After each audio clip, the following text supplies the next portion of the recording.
Dobar dan, dragi gledatelji, dobrodošli u još jedan podcast portala Otvoreno. S nama je ponovo Marko Sladoljev, saborski zastupnik MOST-a. Dobar dan, dobrodošli. Dobar dan. Evo nas pred parlamentarne izbore. Gospodin Sladoljev je drugi u 7. jedinici, ako se ne varam. Da, to je izborna jedinica koju zovu Čudnovati kljunaš, jer prolazi dakle od južnog dijela Zagreba, Jaruna, Vrbana, Prečkog, Španskog, Malešnice, pa Sveta Nedelja, Samobor, pa sve cijeli Gorski kotar, sve do Viškova i Novog Vinodolskog. Dakle, Šeks je skrojio te jedinice. Mi se moramo sada s tim pomiriti, ali znate da MOST predlaže novi izborni zakon i preustroj izbornih jedinica, ali nema veze, borimo se i u toj izbornoj jedinici. Neki su prognozirali MOST-u 2 zastupnika, neke ankete 5, vi kažete da ćete imati 10, 15, kako koji zastupnik, kako je optimističniji. Koje su vaše prognoze? Pa ne znam, ja vidim situaciju na terenu, dakle ja sam non stop na terenu, dakle obilazim cijelu izbornu jedinicu, mi smo ovu kampanju usmjerili na mlade putem digitala gdje nas analitičari hvale, dakle da smo inovativni kao opcija, dakle preko društvenih mreža, nismo išli na one stare prokušane metode putem letaka. Ja mislim da su ljudima leci dosadili, da kad ih ga vidi u kasliću da ih bacaju, da samo troše i papir. I ono što se obraćamo se mladim, dakle, ljudima i tu imamo jako veliku podršku. Ja mislim da ćemo mi u svakoj izbornoj jedinici imati 1 mandat, a u nekima 2, to je znači od 8 do 10 zastupnika ja predviđam. Lijepa brojka. Da. Moram reći, znači nema više listića, nema više klasičnih reklama, neće biti više ni javnih bilježnika. Pa da, ako je to najveća greška MOST-a, onda ja to potpisujem, dakle, ovi su pljačkali, kod javnog bilježnika, dakle, pljačkali su cijelu, dakle, Hrvatsku, javni bilježnik je bio način da se zadrže oni koji su zapravo nisu ni mogli zadržati, a to su Prgomet, Petrina i takvi likovi, ali idemo dalje. Petrina ulazi, evo, po nekim prognozama Stipe Petrina će opet biti kolega u Saboru. Da, on je na granici mandata, evo, dakle, on je osebujan političar. Vidjet ćemo kako će djelovati u Saboru. Božo Petrov, Nikola Grmoja, Miro Bulj, pa i vi par puta ste rekli da ne idete ni s SDP-om ni s HDZ-om. Pa da, evo i danas je naš predsjednik stranke, gospodin Petrov, dakle, rekao, dakle, to su stranke s kojima je nemoguće mijenjati Hrvatsku. Mi idemo s novim čistim ljudima u Sabor, dakle, priključili su nam se i Marin Miletić, i Nino Raspudić, i Marija Selak. Dakle, mi želimo mijenjati Hrvatsku, ove dvije opcije ne žele. Vidjet ćemo nakon izbora kako će koliko imati mandata, ali kažem, teško je sa ove dvije opcije mijenjati Hrvatsku. Ali ako bude neka, evo, Škoro je tu sa nekih, oni predviđaju svojih 24 do 30 mandata, ako bude nekakva mogućnost s njima, pa s još nekom od tih stranaka... Pa ne bi ja mi spekulirali o tome, mislim da je to, dakle, sad trenutno i relevantno, dakle, pitanja da će biti relevantno poslije izbora, vidjet ćemo kako će se karti posložiti. Dakle, mi smo rekli da ćemo inzistirati na početku odmah o referendumu o izbornom zakonu, bez takvih, dakle, stvari nema nikakvih dogovora, dakle, to je jedna od naših ključnih točaka programa, promjena izbornog zakona, 400.000 ljudi je potpisalo za promjenu izbornog zakona, oni su ukrali taj referendum, mi mislimo da je to ključ, dakle, u Republici Hrvatskoj, da se promijeni izborni zakon i da se biraju ljudi sa integritetom, s poštenjem i da će onda Hrvatska ići bolje. Rekli ste da orijentirate cijelu kampanju prema mladima. Koje su glavne poruke mladima koje želite poslati? Pa zapravo mi smo radili 2 eventa velika na Jarunu za 7. izbornu jedinicu i u Karlovcu. Dakle, mi želimo ponuditi mladima poruku da mogu ostati ovdje u Hrvatskoj, da se treba boriti u Hrvatskoj. Dakle, želimo im omogućiti putem svojih politika da im ne treba stranačka iskaznica da bi se zaposlili. Primjer Karlovac je jedan primjer gdje zapravo ne možete zaposliti kao čistačica ili domar u nekoj školi bez stranačke iskaznice. Dakle, to je već 3 desetljeća tako. SDP, HDZ... Da, ja sam predložio amandman u Hrvatskom saboru, Karlovac nema kino. Mislim da je to sramota da jedan takav grad nema kino. Neko će reći da je to sitnica, ali ja mislim da mladi koji moraju putovati u grad Zagreb, kino, da im je to još jedan od razloga da nemaju neke perspektive, a kamoli kad govorimo o nekom poslu ili nekim drugim politikama. Sjećam se, u posljednjem podcastu pričali smo o ekonomskim politikama, Most je zajašio ovaj liberalni val, ili još stojite na tim liberalnim ekonomskim politikama? Vidjeli ste naš program, dakle Mislav Kraljević je bio jedan od autora programa, on je čovjek koji dosta razumije te politike. Ja sam rekao da je to meni logično pitanje, ja sam u 10 točaka na malo šaljiv način obrazložio svoj program. Jedan od toga je jedna točka je ja mislim da je to tako. I slažem se apsolutno s tom zadnjom točkom, inače za one koji ne znaju, slušaj ženu.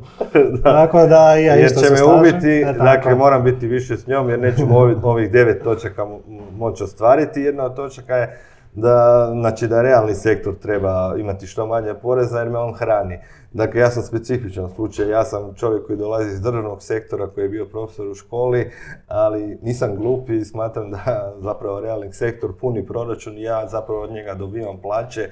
Mislim da je to nije pitanje kakav ekonomsku politiku zastupate, nego pitanje je li si pametan ili nisi, mislim da su to logična pitanja. Dakle, realni sektor vuče Hrvatsku, dakle, privatni sektor vuče Hrvatsku.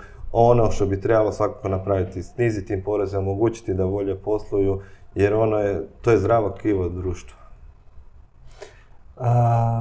Osim tih ekonomskih poruka, koje su još poruke mladim? Znači, ne možemo samo reći, evo, tu smo, borite se.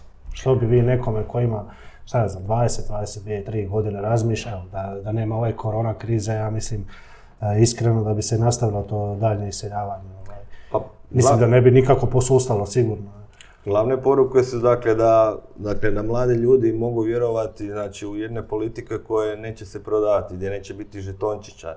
Dakle, mi imamo danas apstinenciju mladih na izbore, mi želimo da mladi sudjeluju u izbornom procesu, da se aktivno uključi politiku. Uvijek spominjem taj primjer Brezovice, gdje su mladi za Brezovicu napravili jedan program koji se sastoji od toga da imaju više autobusnih linija Zagreb-Brezovica, jer im je teško bilo plaćati taksi svaki vikend kad bi išli u grad. Ušli su u politiku, promijenili su to, sad imaju više linija. Neko će reći da je to malo, ali mi želimo mlade uključiti u politiku, u izborne procese. Imamo jako puno mladih na listi, na primjer u Karlovcu nam je cura od 19 godina na listi, studentica, jako puno studenata i želimo da oni aktivno sudjeluju ne samo u parlamentarnim izborima, nego u lokalnim izborima kako bi mijenjali Hrvatsku.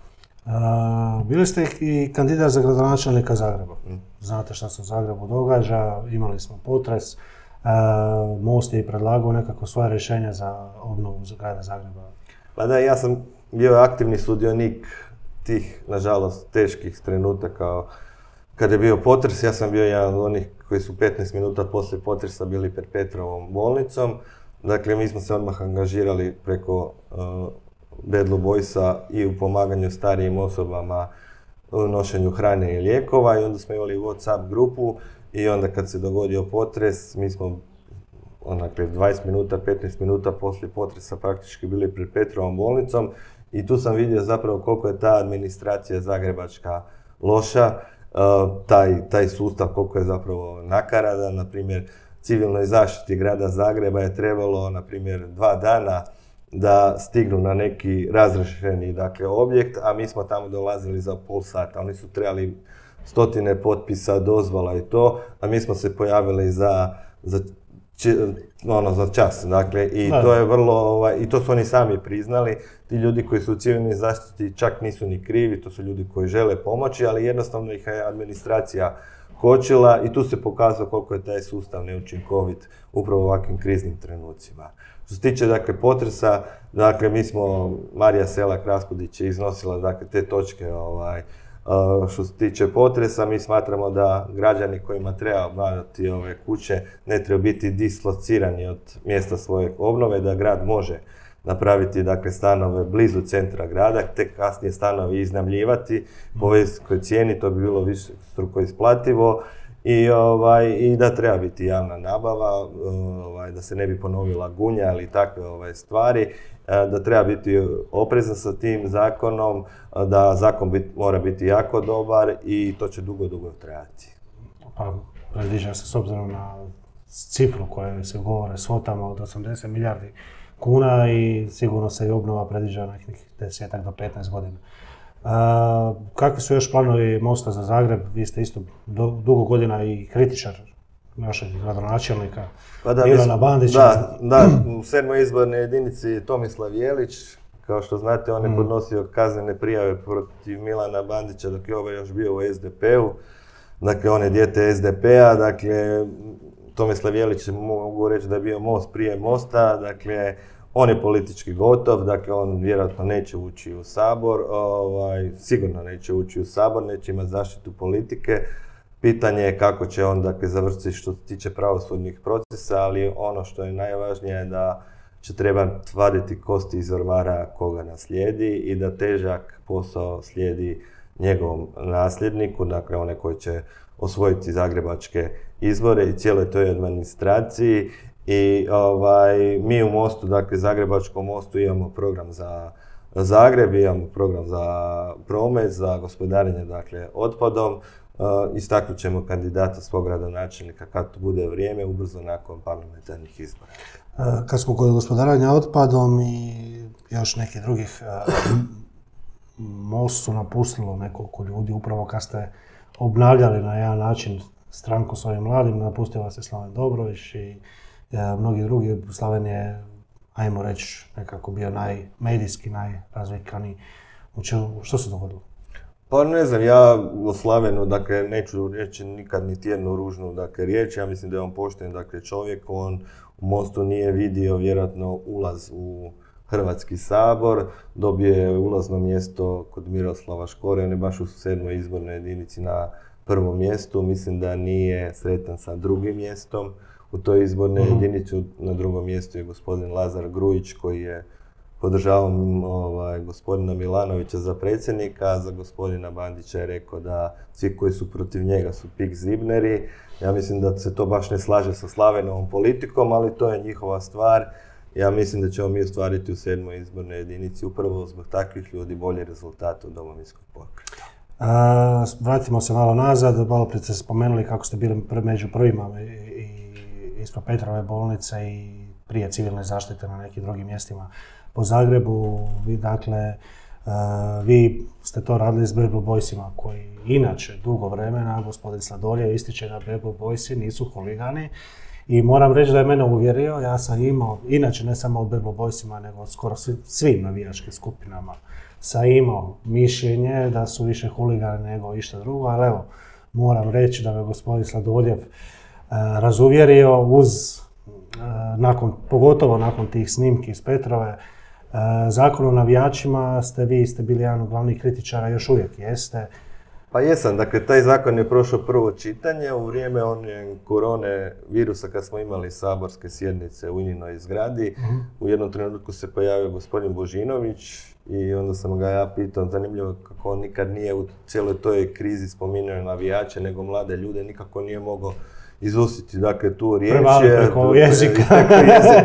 Da, i to, i onda sam ga ja direktno pitao je li on odustao od drugog čitanja zakona o navijačima, s obzirom što su navijači radili u toj krizi, i rekao je o tome ćemo poslije parlamentarnih izbora, ali ono što je paradoks da se zakon o navijačima na zadnjoj utakmici počeo provoditi prije nego što je uopće drugo čitanje izglasano u Sabor. Dakle, navijačima su oduzimali medicinske maske ispred stadiona. Iako, što je onako malo kontra odluka stožera, jel? Da, dan prije su čovjeka policija uhvatila, mislim da ga je privela jer nije imao masku u tramvaju, ovdje su skidali, dakle, maska je jedna totalna konfuzija i to osobno na jednoj tribini, sjevernoj tribini. Ja sam rekao da će se zakon primjenjivati selektivno, mislim da je suludo da zakon predviđa da ako imate 0,5 promila i sjedite mirno na utakmici, da možete biti kažnjeni visokom novčanom i zatvorskom kaznom. Ili ako nosite masku koju vam je stožer rekao da morate nositi, ali ne smijete imati masku jer... 15 do 30 tisuća kuna i zatvorska kazna do 30 dana zatvora su kazne. Tako da, ja ću se, ako uđem u Hrvatski sabor, žestoko boriti protiv tog drugog čitanja. Ne želim da ono uopće uđe u Hrvatski sabor. Mislim da sam artikulirao njihove interese, da sam znao i osuditi neke stvari kad su radili nerede. Ja ne mislim da su on Red, Sestra, Milosrdnica, oni su specifični, dakle, ali da su se u ovoj krizi pokazali kao stvarno pravi ljudi i učinkoviti, to je tu i svi mogu priznati, sam bio među njima. Ovo što su napravili za Palčiće u Petrovu i sam bio prisutan, da moj prijatelj je donirao od svog sina Ante koji ima dijete s Downovim sindromom loptu, koju je Gigs dao. I jedan inkubator nosi po njegovo ime, tako da sam bio uključen i tu priču. Evo, to su one pozitivne priče, a naravno da ima onih negativnih, ali trebamo isticati jedne i druge. Dobro, zadnju neku poruku, evo, mladima. Pa evo, Hrvatska se budi, dakle, na svim segmentima, dakle, ja moram promovirati taj svoj slogan. A nema onih emotikona, nećemo, ja sam dakle, sebe brendirao kao nikad prvi na listi, dakle, na prvim izborima 14. drugim drugi, sad opet drugi, lista broj 2. Broj 2, igrajte na pobjedu gostima, igrajte na dvoje. Hvala vam puno. Molim. Puno sreće. Hvala.